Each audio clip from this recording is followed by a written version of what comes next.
Hello friends, కొబ్బరి పచ్చడిలో ఇది ఒకటి మిక్స్ చేయండి చాలు. టేస్ట్ అయితే అద్భుతంగా ఉంటుంది. మీరు కూడా ట్రై చేసేయండి. మరి అదేం కాదండి, మామిడికాయ తురిమేసి ఓ పక్కన పెట్టుకోండి. టెంక తీసుకెళ్ళి మొక్కల్లో వేసేయండి. ఇప్పుడు ఒక చిన్న మిక్సీ జార్ తీసుకొని ముక్కలుగా చేసుకొని కొబ్బరి ముక్కలోను 8 పచ్చిమిర్చిను 3 ఎల్లుల్లిపాయ రేకలు వేసుకొని బాగా తిప్పేయండి.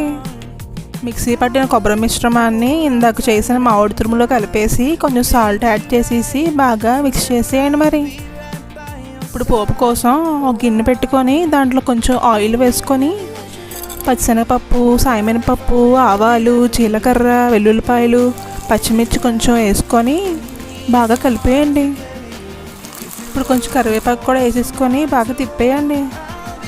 ముందుగా సిద్ధం చేసుకున్న మిశ్రమాన్ని కూడా దాంట్లో వేసేసి బాగా కలిపేయండి.